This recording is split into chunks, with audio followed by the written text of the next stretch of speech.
তাই বনমালী ঘটককে বললেন, আমার এখন ছেলেকে বিয়ে দেব না। তাই মহাপ্রভু যখন বনমালী ঘটক এই কথা বলে চলে আসছিলেন, রাজপথেই বনমালী ঘটকের সাথে মহাপ্রভুর সাক্ষাৎ হয়েছে। বনমালী ঘটক যাওয়ার পথে মহাপ্রভু কিছু বললেন না। মহাপ্রভু চিন্তা করতে লাগলেন, বনমালী সবসময় দেখে আমার কিছু বলে, কিন্তু আজকে কেন কিছু বলছেন না। মাকে জিজ্ঞাসা করেন, মা বনমালী এসেছিল বাড়িতে? বলছে হ্যাঁ। বলে কেন?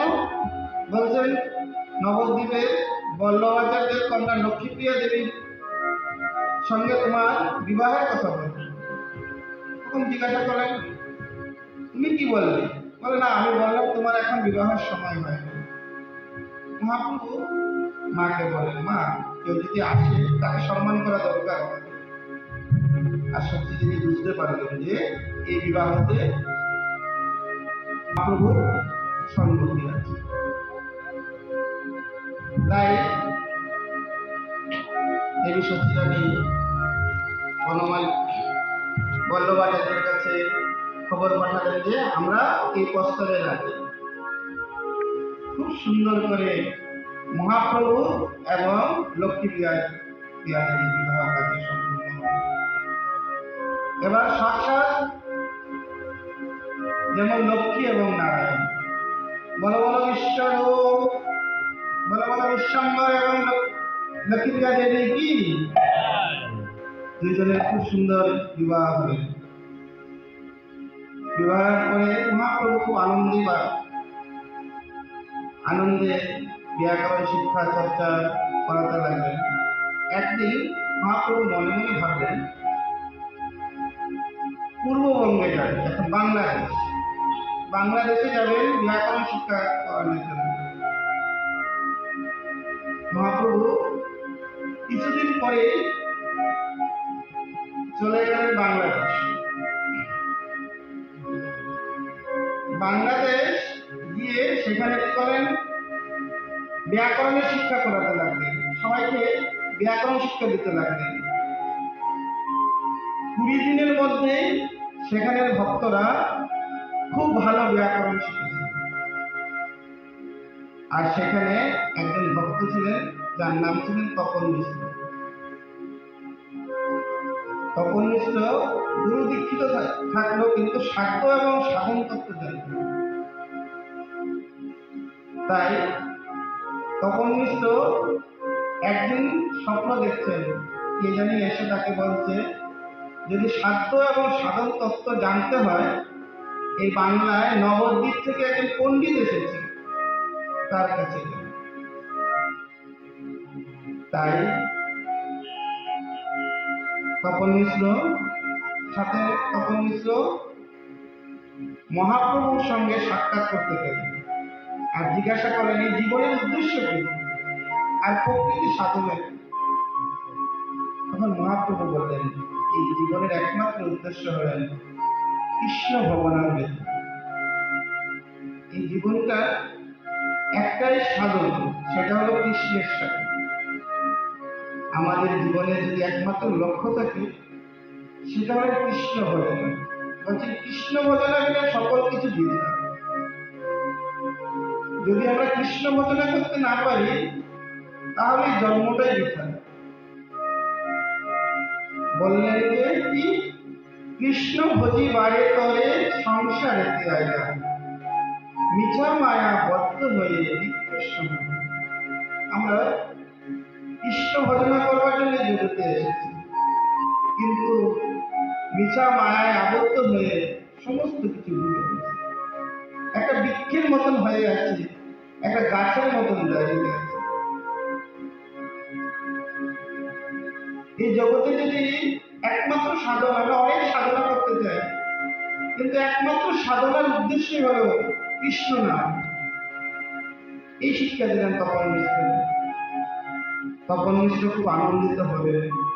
তপন মিশ্র চাইলেন মহাপ্রভুর সাথে নবদ্বীপ চলে আসবেন। মহাপ্রভু বললেন, না, তুমি নবদ্বীপ নয়, তুমি কাশীতে গিয়ে থাকো, তোমার সাথে আমি কাশীতে দেখা হবে। মহাপ্রভু যখন বাংলাদেশ চলে গেছিলেন, সেই পূর্ববঙ্গে যখন মহাপ্রভু ছিলেন, লক্ষ্মীপ্রিয়া দেবী খুব মর্মাহত হয়ে গেছেন।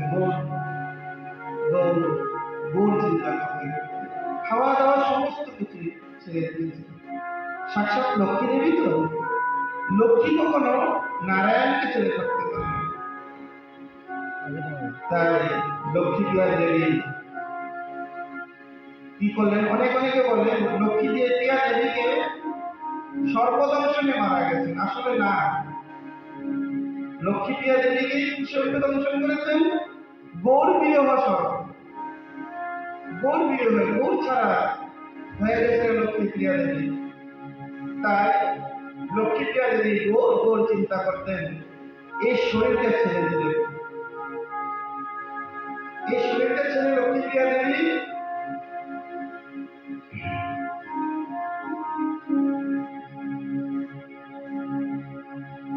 এই শরীরকে ছেড়ে দিলেন। লক্ষ্মীপ্রিয়া দিয়ে কি করেন? পরলোক যাত্রা করলেন। এই কথা মহাপ্রভু জানতে পারলেন বাংলায় থেকে, কারণ মহাপ্রভু তো অন্তর্যামী ভগবান। লক্ষ্মীপ্রিয়া দেবীর বিরহে দুঃখে মহাপ্রভু পুনরায় বাংলা থেকে নবদ্বীপ ফিরে আসলেন। এদিকে সচিরানী পুত্রবধূর সুখে মর্মাহত হয়ে গেলেন, আর মাকে সান্ত্বনা দিয়েছিলেন। অনেক শিষ্যদেরকে নিয়ে গেছিলেন। আবার পুনর্বার মহাপ্রভু কে সনাতন মিশ্রের কন্যা বিষ্ণুপ্রিয়া দেবীর সাথে মহাপ্রভু দ্বিতীয় বাবার বিয়ে। খুব সুন্দর করে, খুব ধুমধামে সেই সময় নবদ্বীপে মহাপ্রভুর সাথে বিষ্ণুপ্রিয়া দেবীর বিবাহ হয়েছে। মহাপ্রভু এভাবে অনেক লীলা করলেন। ব্যাকরণ পড়াতে, তখনকার দিনে ব্যাকরণ খুব কঠিন, ব্যাকরণ সকলে বুঝতে পারবে না। মহাপ্রভুর যে ব্যাকরণ শিক্ষা সমস্ত দেশে বিদেশে চারিদিকে ছড়িয়ে গেলেন। সেই সময় কাশ্মীর থেকে একজন পণ্ডিত এসেছিলেন, যার নাম ছিলেন কেশব কাশ্মীর। সেই কেশব কাশ্মীর কি ছিলেন? দিগ্বিজয় পণ্ডিত ছিলেন। ওনার সাথে কেউ ব্যাকরণে হারাতে পারতেন। কেশব কাশ্মীরি নবদ্বীপে এসেছেন। সবাই মুখে নাম শুনছেন কি? নিমাই পণ্ডিতের কথা শুনেছেন। কিন্তু সেই নিমাই পণ্ডিত ভেবেছেন কোনো বয়োজ্যেষ্ঠ কেউ হবে। তারপরে একদিন মহাপ্রভু সেই রাত্রি জ্যোৎস্নায় মহাপ্রভু শিষ্যদেরকে ব্যাকরণ শিক্ষা করেছেন। এমন সময় সেখানে উপস্থিত হয়েছেন কেশব কাশ্মীরি পণ্ডিত। এখন যেটা কাশ্মীর আছে, সেই কাশ্মীরের পণ্ডিত, তার নাম হলো কেশব কাশ্মীর। খুব দিগ্বিজয় পণ্ডিত। কাশ্মীরের পণ্ডিতরা খুব শিক্ষিত হয়, তারা খুব শাস্ত্রের বিষয়ে জ্ঞান থাকে, ব্যাকরণ অর্থ। মহাপ্রভুকে দেখে বলছেন, এই নিমাই পণ্ডিত বাচ্চা ছিলেন তখন মহাপ্রভুর বয়স 20 বছর। এই বাচ্চা ছেলে ব্যাকরণের বিষয়ে বলছে, তোমার ব্যাকরণের কথা আমি অনেক শুনেছি। মহাপ্রভু বলছেন, আমি তো ব্যাকরণ শিক্ষা সেমন জানি না। মহাপ্রভু মানে কি ছিলেন যে সবার সঙ্গে মহাপ্রভু বলছে, তাহলে তোমার সাথে আমি ব্যাকরণের সাথে কিছু চর্চা করতে চাই। আপনার সাথে, আপনি তো ব্যাকরণের পারদর্শী, আপনার সাথে আমার বলার মতন আমার কোনো সাধ্যই নেই। তাহলে বলছে, তুমি যদি আমার সাথে ব্যাকরণ শিক্ষা না করো তাহলে তুমি লিখে দেবো আমার সাথে কাছে তুমি পরাজয় হয়েছে। তা তো হয় না, আমি কি করে পরাজয় স্বীকার করবো? তাহলে কিছু ব্যাকরণের কথা বলবো। আমি বলতে পারি আপনি কিছু বলেন, কি শুনতে চাও? তখন মহাপ্রভু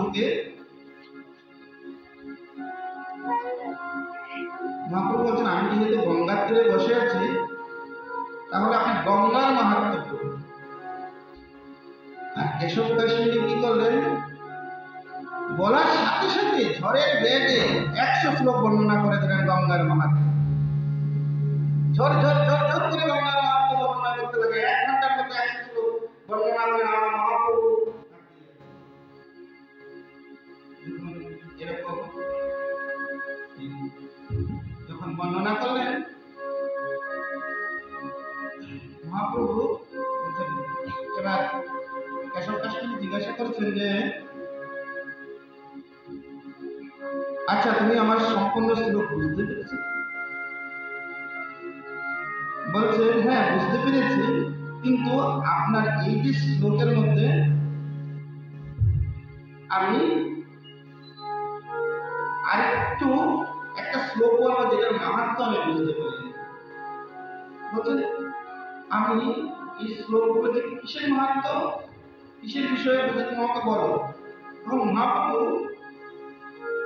তাকে সেই শ্লোকের বিষয়ে বললেন। সেই শ্লোকা বিষয়ে বললেন যে আমি এই শ্লোকের মাহাত্ম্য বুঝতে পারি। বলছেন কি মাহাত্ম্য? বলছেন মহাতা গঙ্গা সততা ইদম আধিত অতিরম অঘ ইদম শ্রী বিষ্ণু চরণম কমলম উৎপত্তি শুভদা দ্বিতীয় শ্রীলক্ষ্মী ইদম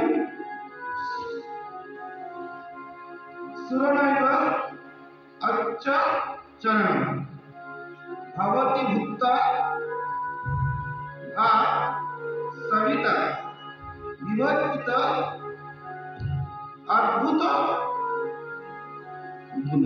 বলছেন আমি এই শ্লোকটার মাহাত্ম্য বুঝতে পারি।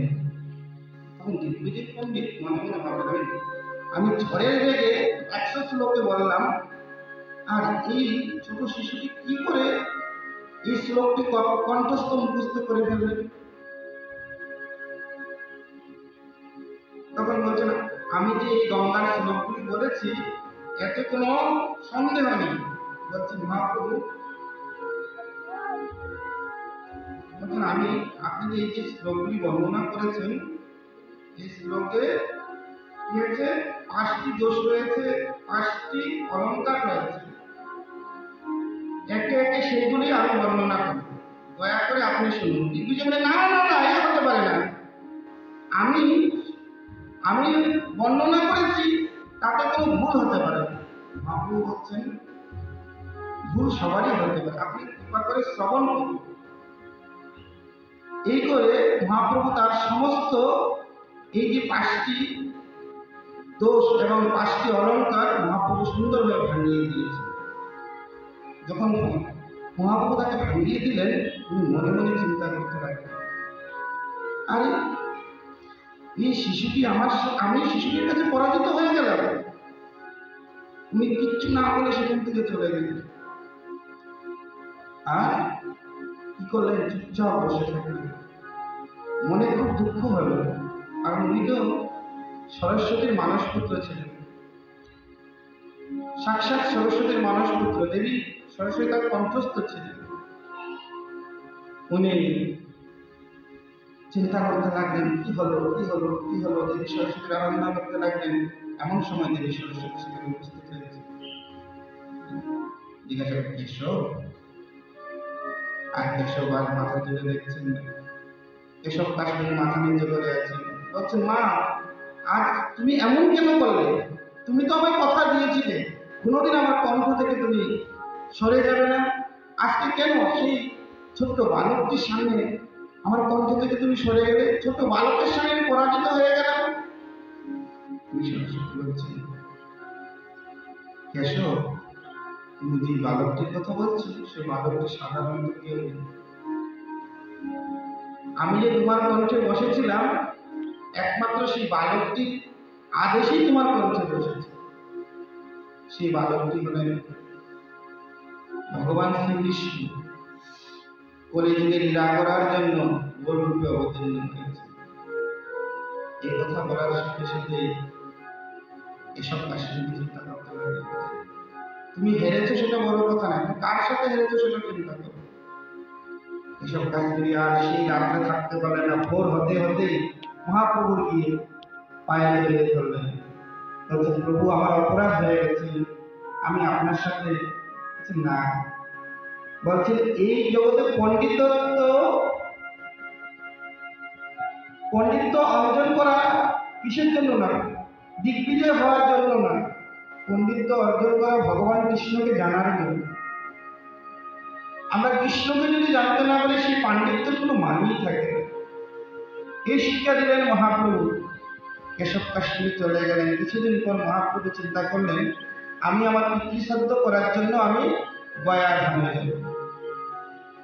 নতুন নতুন বিয়ে হয়েছে, একা যেতে দেবে না। তাই মহাপ্রভুর মেসমশাই ছিলেন চন্দ্রশেখর আচার্য। তাই চন্দ্রশেখর আচার্যের সাথে কিছু কিছু শিষ্যকে নিয়ে মহাপ্রভু গয়া গেলেন। গয়াতে গিয়ে সেখানে সাক্ষাৎ হলেন মহাপ্রভুর গুরুদেব ঈশ্বরপুরীপাদের সাথে। ঈশ্বরপুরীপাদের সাথে মহাপ্রভু সাক্ষাৎ হলেন। ঈশ্বরপুরীপাদের সাথে মহাপ্রভু দ্বাদশোত্তর মন্ত্রে দীক্ষিত হলেন। যেই না তিনি দীক্ষিত হলেন, আর ঈশ্বরপুরীপাদ বলেছিলেন, গৌরহরি, তুমি এই জগতে এসেছো একমাত্র কৃষ্ণ নাম প্রচারের জন্য। এই জগতের তোমার একমাত্র উদ্দেশ্য হরিনাম প্রচার করা। যখন মহাপ্রভু গয়াতে সেই পিতৃপিণ্ড নিয়ে গদাধরের পাদপদ্মে সেই পিণ্ড নিবেদন করবেন, সেই পিণ্ড নিবেদন করতে গিয়ে সেই গদাধরের পাদপদ্ম দেখে মহাপ্রভু ভাবাবেশ হয়ে গেলেন। হা কৃষ্ণ, হা কৃষ্ণ, হা কৃষ্ণ বলে মহাপ্রভু উচ্চস্বরে কাঁদতে লাগলেন। কোথায় কোথায় কোথায় গেলে পাবো কৃষ্ণকে? এই বলতে বলতে মহাপ্রভু ভাবাবেশে অবতীর্ণ হয়ে গেলেন। দুই চোখে অশ্রু বইতে লাগলেন। কাহা যায়, কাহা পায়, কাহা যায়, কাহা পায় কৃষ্ণ, এই কথা বলতে বলতে মহাপ্রভু মূর্ছা হয়ে গেলেন। তখন সবাই বুঝতে পারলেন, এমন তো কখনো মহাপ্রভুকে দেখা যায়। আজ মহাপ্রভু এমন কি হয়েছে? চন্দ্রশেখর আচার্য মহাপ্রভুর শরীরের কোনো আকৃতি নেই, মহাপ্রভু শ্বাস চলছে না। চন্দ্রশেখর আচার্য মহাপ্রভুকে নিয়ে গেলেন। মহাপ্রভু চলতে পারছেন না। চন্দ্রশেখর আচার্য হরিনাম দিলেন, গঙ্গার জল দিলেন, মহাপ্রভু সুস্থ হলেন। মহাপ্রভু সেই ভাবে নিজে চলে, খালি একই কথা, কোথায় গেলে কৃষ্ণ পাবো, কোথায় গেলে কৃষ্ণ পাবো, এই চিন্তা করতে লাগলেন। চন্দ্রশেখর আচার্য মহাপ্রভুকে নিয়ে কতদিনে নবদ্বীপে ফিরে আসলেন। নবদ্বীপে যখন মহাপ্রভু ফিরে আসলেন, বাড়িতে যখন নিয়ে আসলেন মহাপ্রভু আর সে আগের মতো নেই। এবার মহাপ্রভু ভক্তের ভাবে আবির্ভূত হয়েছেন, ভক্তের ভাবে কাঁদছেন। বাড়িতে গেছেন, বিষ্ণুপ্রিয়া দেবী সুন্দরী ছিলেন। বিষ্ণুপ্রিয়া দেবী হাতে জল দিয়ে বলছেন, প্রভু, এই যে তুলসী দেবীকে আপনি জলদান করুন। মহাপ্রভু বলছেন, তুলসী দেবীকে জলদান করবো? আমি কি করে তুলসী দেবীকে জলদান করবো বলো তো? আমার যে কিছু মন্ত্র মনে পড়ছে না, আমার যে কোনো কিছুই মনে পড়ছে না, তুমি বলে দাও না। সেই না বিষ্ণুপ্রিয়া দেবী বললেন যে, বলেন বৃন্দায় দেবী তুলসী। মহাপ্রভু বলছেন, বৃন্দায় দেবী তুলসী, প্রিয়া বৈ কেশবাশ্রচ, প্রিয়া বৈ কেশবাশ্রচ। যেই না বললেন কৃষ্ণ ভক্তি বলে দেবী, কৃষ্ণ ভক্তি বলে দেবী, বলতে মহাপ্রভু বলতে লাগলেন, হে দেবী তুলসী, তুমি দিতে পারো আমাকে কৃষ্ণ, তুমি ছাড়া আর কেউ দিতে পারবে না। আমাকে কৃষ্ণ দাও, আমাকে কৃষ্ণ দাও, কৃষ্ণ ছাড়া যে আমার প্রাণ বাঁচে না, আমাকে কৃষ্ণ দাও, একবার আমাকে কৃষ্ণ ভক্তি প্রদান করো। এই বলতে বলতে মহাপ্রভু মূর্ছিত হয়ে গেলেন।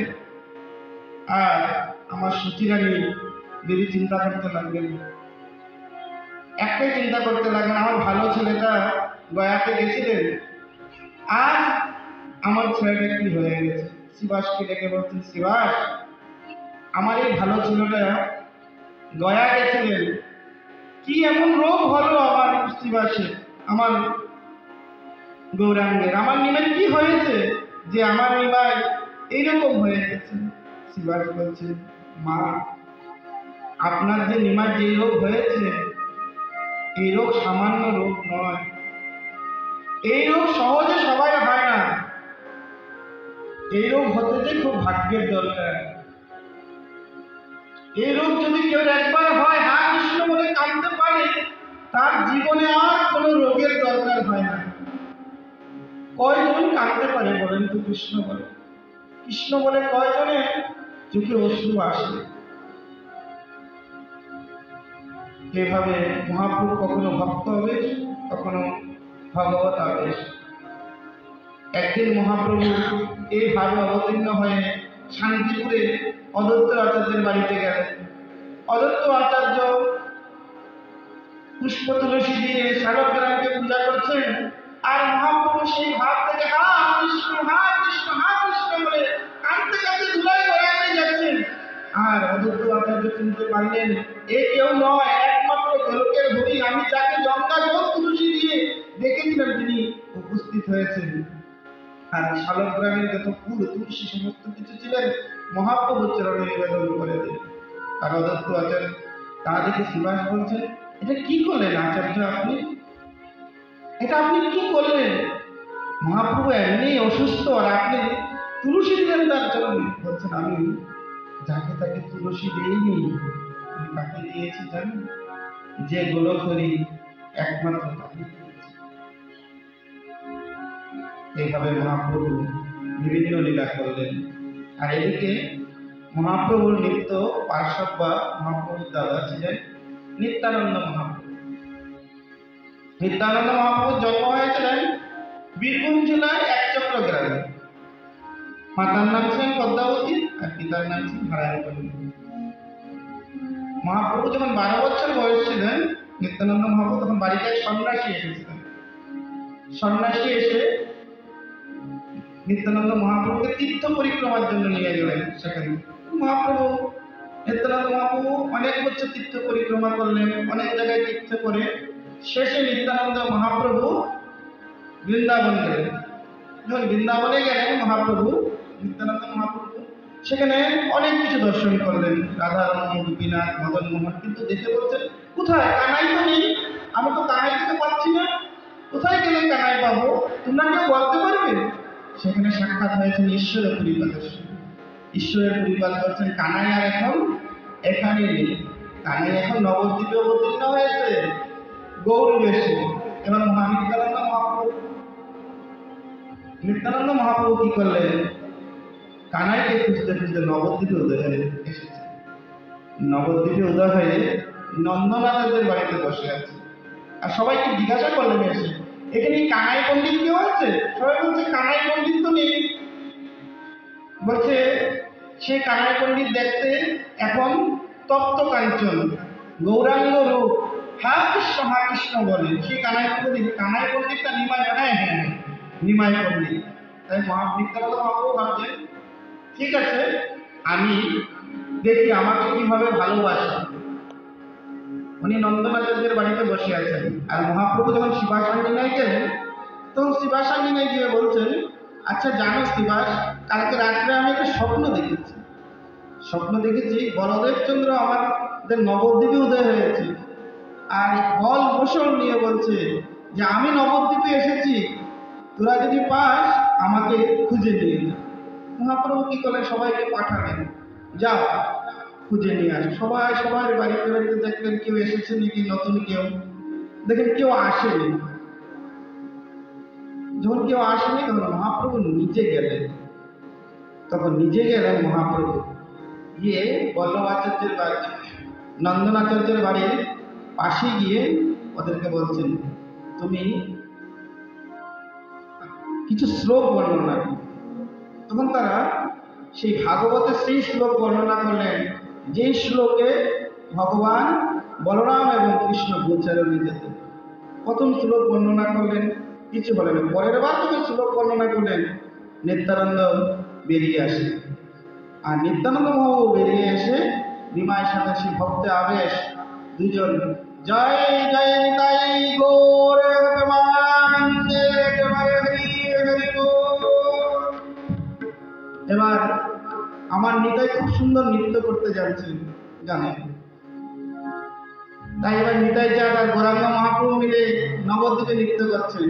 নাচে রে নাচে রে নিতাই গোরা দিজ মুনিয়া ছেড়ে না ছেড়ে নিতাই গোরা দিজ মুনিয়া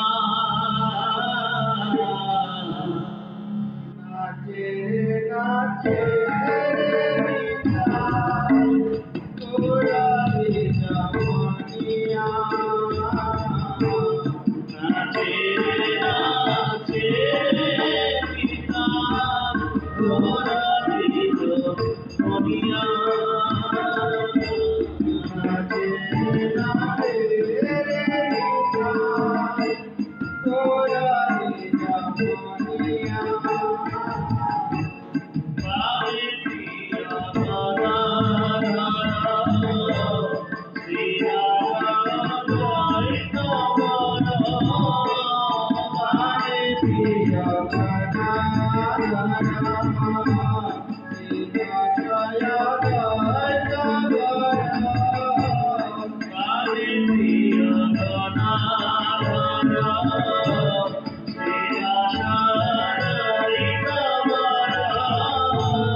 Hare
এভাবে মহাপ্রভু এবং নিত্যানন্দ মহাপ্রভুর মিলন হয়েছে। বেশ বেশ পূর্ণিমা, আষাঢ় মাসের পূর্ণিমাকে বলা হয় বেশ পূর্ণিমা। সেই সেই বেশ পূর্ণিমা তিথিতে অদ্বৈত আচার্যের বাড়িতে সেই বেশ পূর্ণিমা তিথিতে শ্রীবাস মহাপ্রভুর বাড়িতে বেশ পূর্ণিমার বেশ পূজার আয়োজন করা হয়েছে। সেই বেশ পূজার উপলক্ষে সকল ভক্তবৃন্দরা